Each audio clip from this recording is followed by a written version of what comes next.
قد يعتقد البعض أن عمر الإنسان يحتسب منذ تاريخ ولادته، إلا أن عمرك البيولوجي قد يكون أصغر ب10 سنوات من عمرك الحقيقي.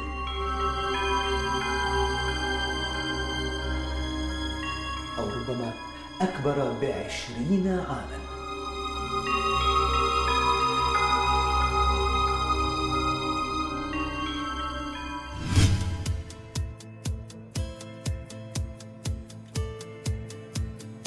أنا هنا في العاصمة الإسبانية مدريد لمسألة لم يكن اتخاذ قرار بشأنها أمرا سهلا.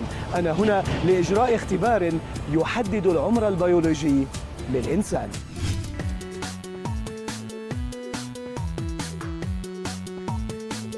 ولكن قبل التوجه إلى مركز الأبحاث الذي سيجري الاختبار كان علي المجيء إلى إحدى المستشفيات هنا في مدريد لسحب عينة من الدم التي سيجرى عليها الاختبار.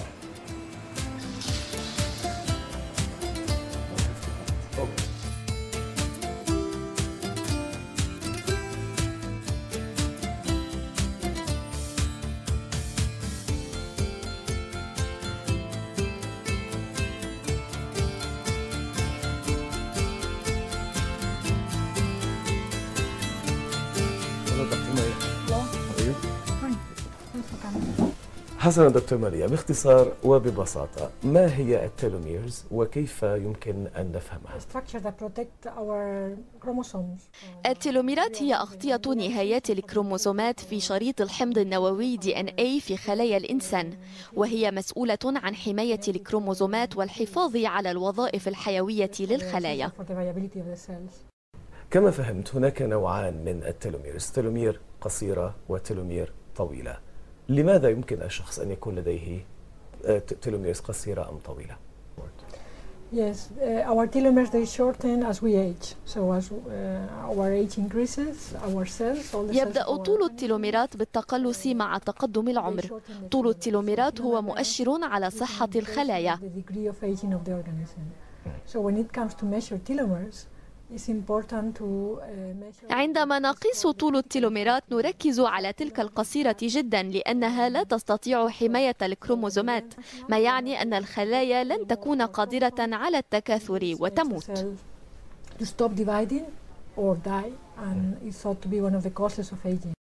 ما هي العوامل التي يتم تحليلها من خلال هذا الفحص؟ إلى ماذا تنظرون تحديدا؟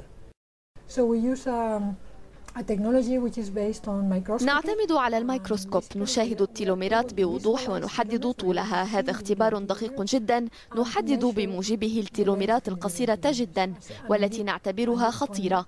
هذا يسمح لنا بمقارنة معدل طول التيلوميرات في عمر معين مع معدل الطول الطبيعي في ذلك العمر، ما يحدد العمر البيولوجي للإنسان.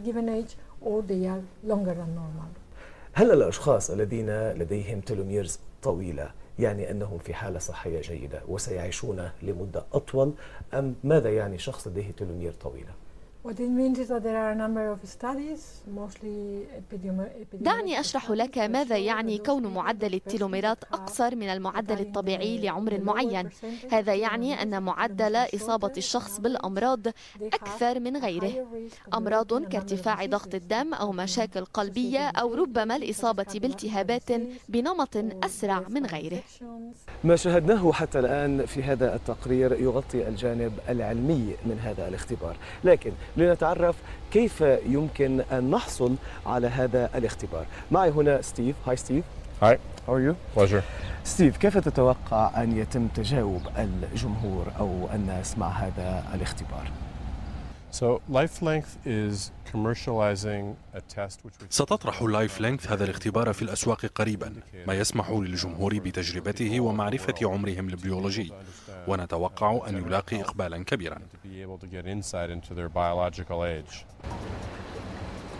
الجزء هنا في مدريد انتهى. سوف يتأخر بث هذا التقرير أسبوعين كي يحصل على نتيجة الاختبار، وبعدها سوف أطلعكم عليها في لندن.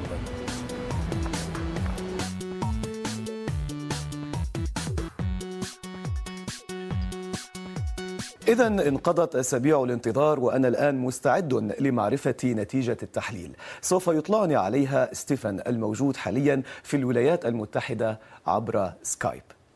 هلو ستيفان. Hello. كيف هي نتيجة التحليل الذي أجري لي في مدريد؟ التليميرات في عينة الدم الخاصة بك طويلة جدا. نتيجتك فاجأتنا. هل أظهر التحليل تلوميرز قصيرة أم طويلة؟ هذا يعني أن عمرك البيولوجي هو أقل ب10 سنوات من عمرك التسلسلي أو الحقيقي. أنت في 32 من العمر، فيما عمرك البيولوجي هو 21. Yeah. And our estimate of your biological age is about 21. Thank you, Stephen. لابد أن ما رأيناه في هذا التقرير هو تطور علمي مذهل، إلا أن الأعمار تبقى دائما بعلم الغيب.